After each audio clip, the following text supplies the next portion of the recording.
नमस्कार मंडळी, इथे मी दिवाळी स्पेशल खारे शंकरपाळे केलेले आहेत। अतिशय कुरकुरीत आणि खस्ता असे होतात।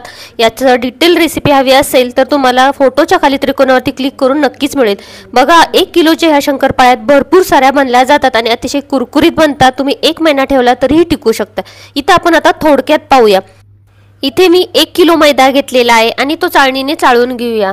आता हा मैदा आहे तो सगळा संपूर्ण चाळून घेतलेला आहे। त्यामध्ये आता अर्धी वाटी तेल घेतलेला आहे आणि हे तेल कडकडीत गरम करायचं आणि त्याचं मोहन आहे ते या पिठावरती घालायचं आहे।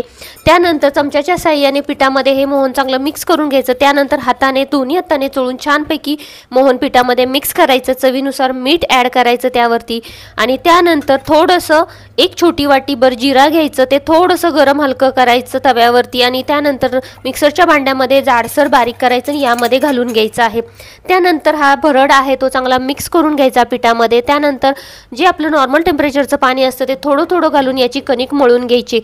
कणिक मळताना जास्त जाडसर पण नाही आणि जास्त म्हणजे सैल पण नाही मळायची आणि जास्त घट्ट पण नाही मळायची। अशा पद्धतीनं कणिक आहे ती मळून घ्यायची आहे।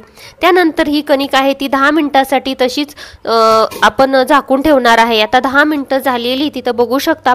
याचे मी गोळे करून घेतलेले आहेत आणि शक्यतो गोळे करून मी कट्ट्यावरतीच लाटून घेते। म्हणजे काय होतं, एकदम मोठी लाटी लाटली जाते आणि पटकन शंकरपाळ्या आहेत त्या तयार होतात। एका लाटीमध्ये आपल्या 3 ते 4 भाजे भाजून निघतात। चला तर आता इथं मी लाटी लाटून घेते। एकदम पातळ जेवढी होईल तेवढी लाटी आहे ती लाटून घ्यायची आहे।